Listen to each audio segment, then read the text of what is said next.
दोस्तों, कर्नाटक चुनाव में कांग्रेस पार्टी ने अपने संकल्प पत्र में बजरंग दल पर बैन लगाने का वादा किया था और उसके बाद कर्नाटक चुनाव में प्रधानमंत्री नरेंद्र मोदी ने इस मुद्दे को लपक लिया और सांप्रदायिक ध्रुवीकरण करने की जोरदार कोशिश वहां पर जारी है। उन्होंने तो यहां तक कह दिया है कि जब ईवीएम का बटन दबाएं तब जय बजरंगबली का नारा लगाएं। लेकिन बात यहीं पर नहीं रुकी।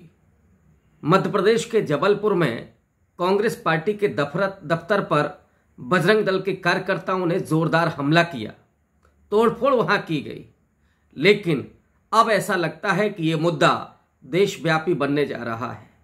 उत्तर प्रदेश के पूर्व मुख्यमंत्री और समाजवादी पार्टी के मुखिया अखिलेश यादव ने भी बजरंग दल पर प्रतिबंध लगाने का समर्थन किया है। एक पत्रकार वार्ता में उन्होंने कहा कि ऐसे तमाम नफरत करने वाले संगठनों पर, नफरत फैलाने वाले और हिंसा फैलाने वाले संगठनों पर प्रतिबंध लगना चाहिए।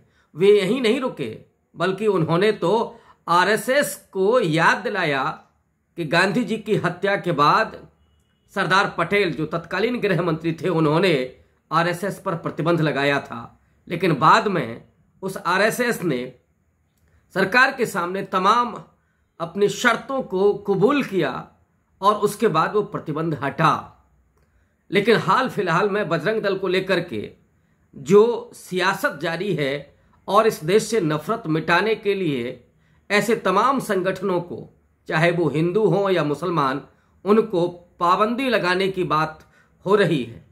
ये वो बजरंग दल है जो अक्टूबर 1984 में स्थापित होता है अयोध्या में, और तब होता है जब आरएसएस, विश्व हिंदू परिषद और बीजेपी को यह लगता है कि दलित और पिछड़ों को कैसे हरकारा बनाया जाए, कैसे उन्हें लठैत बनाया जाए, उनकी ऊर्जा का इस्तेमाल कैसे नफरत के जरिए, सांप्रदायिकता के जरिए मुसलमानों के खिलाफ उसका इस्तेमाल किया जाए। क्योंकि इन राजनीतिक दलों में और संगठनों में नेतृत्व तो कभी दलित और पिछड़ों को मिल नहीं सकता था। चाहे विश्व हिंदू परिषद हो, आरएसएस हो या भारतीय जनता पार्टी हो, उसका नेतृत्व आमतौर पर सवर्ण जातियों के हाथ में है और उसमें भी खास करके ब्राह्मणों के हाथ में है। लेकिन बजरंग दल का कारनामा क्या है? बजरंग दल ने अपने इतिहास में सुबोध कुमार सिंह की हत्या की। बजरंग दल ने 22-23 जनवरी 1999 को उड़ीसा में ग्राहम स्टेन्स और उनके दो बेटों को जिंदा कार में जलाया, केवल इसलिए कि एक अफवाह फैलाई गई दारा सिंह नाम के एक व्यक्ति के द्वारा कि जो ग्राहम स्टेन्स हैं, जो कभी ऑस्ट्रेलिया से आए थे और उड़ीसा में आदिवासियों के बीच में जाकर के वो कुष्ठ रोगियों का इलाज कर रहे थे, सफेद दाग जिनको होता था मरीजों को, उनकी सेवा कर रहे थे। तो ऐसे ईसाई मिशनरी को भड़का करके कार में जिंदा जला दिया गया। आपको याद होगा कि ऊना में, गुजरात में 4 दलित भाइयों को नंगा करके पीटा गया इन्हीं बजरंगियों के द्वारा। और उनका गुनाह क्या था कि वो एक मरी हुई गाय की खाल निकाल रहे थे, वो भी खरीद करके। और उसके बाद जिग्नेश मेवानी ने वो आंदोलन चलाया कि गाय की पूंछ अपने पास रखो, हमारे अधिकार हमको दे दो, बहाल करो।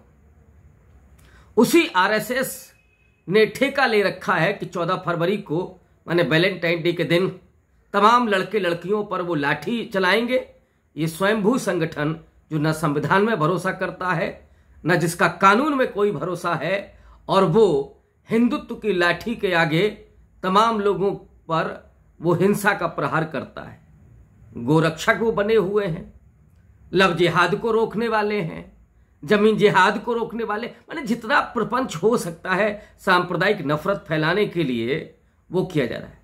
चाहे किसी फिल्म को रोकना हो, माने शाहरुख खान की जो फिल्म आई थी पिछले दिनों, सिनेमा थिएटरों में तोड़फोड़ करनी हो, या मॉल में नमाज के खिलाफ, माने वो प्रपंच रच करके वहां तांडव करना हो, या फिर स्कूल और कॉलेज में लड़के लड़कियों को धमकाना हो।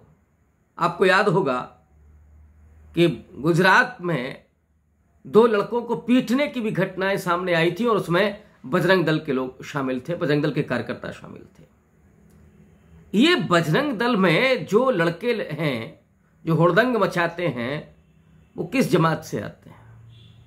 उनकी जरा सामाजिक स्थिति आप देखिएगा। उनमें अधिकांशतः पिछड़ी जाति के लोग हैं, कुछ दलित भी हैं, लेकिन उनकी लीडरशिप उन्हीं सवर्णों के हाथ में है। सवाल यह है कि भारतीय जनता पार्टी के जो बड़े नेता हैं, उनके बेटे बेटियां क्यों बजरंग दल में नहीं हैं? क्या आपने सुना है कि जेपी नड्डा का बेटा बजरंग दल में काम करता है? क्या अमित शाह का बेटा बजरंग दल का कार्यकर्ता है? क्या शिवराज चौहान का बेटा बजरंग दल का कार्यकर्ता है? और जिस विनय कटियार ने बजरंग दल की स्थापना की, जो पहला संस्थापक अध्यक्ष था, एक ओबीसी समाज से आने वाला, एक किसान ओबीसी जाति का विनय कटियार, वो आजकल कहां है? क्या वो मार्गदर्शक मंडल में भेज दिया गया है?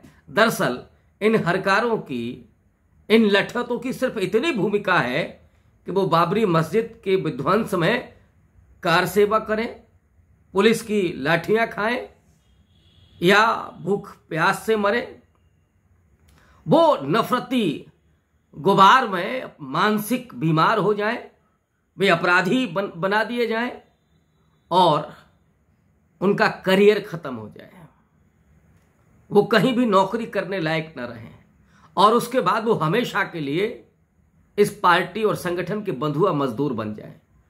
वो उनके रहमो करम पर पलने लगें, चाहे भारतीय जनता पार्टी में हो, आरएसएस में हो, विश्व हिंदू परिषद में हो। उनके लीडरान जो हैं, उनके बेटे बेटियां नहीं हैं बजरंग दल में।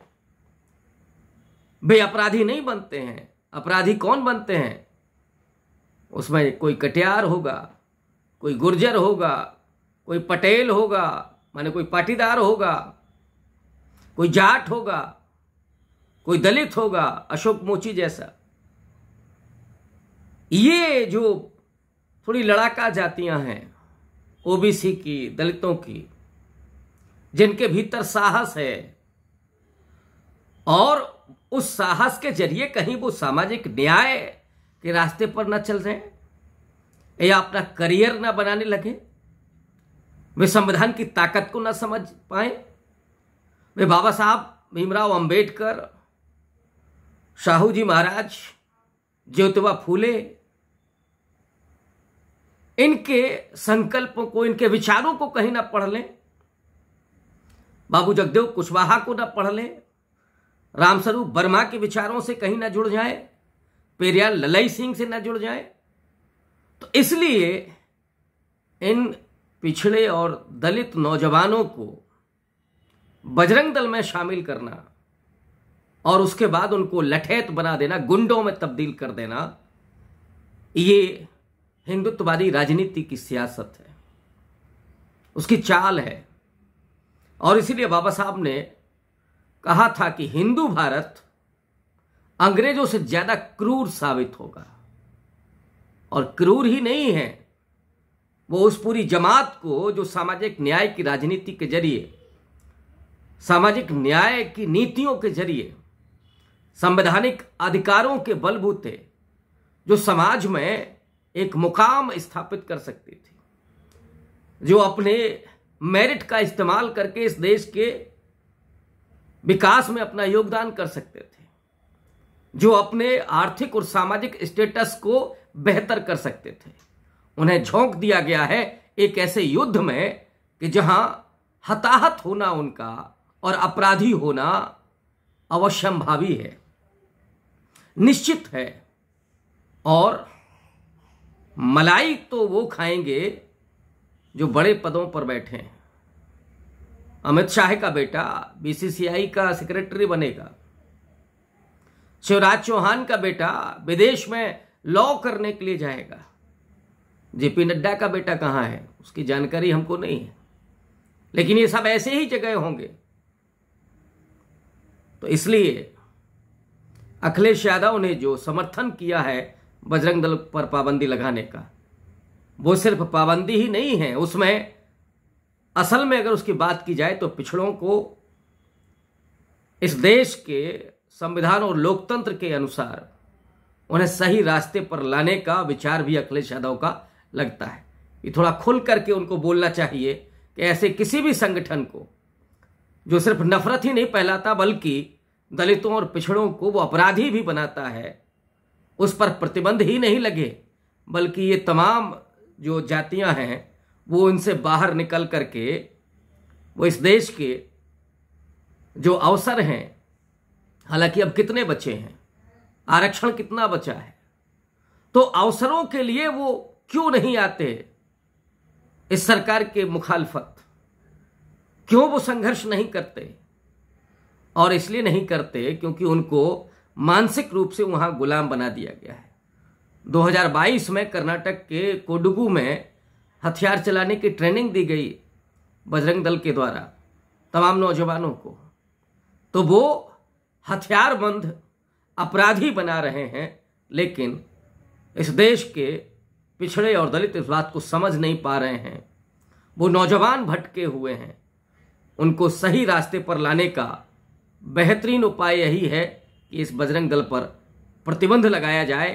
कांग्रेस पार्टी के साथ साथ अगर अखिलेश यादव इसकी मांग कर रहे हैं, उसका समर्थन कर रहे हैं, तो जाहिर तौर पर ये स्वागत योग्य ही नहीं है, बल्कि आने वाले वक्त में ये धरती पर उतरते हुए दिखाई पड़ेगा, माने प्रतिबंध लगाया भी जाएगा। बहुत बहुत शुक्रिया।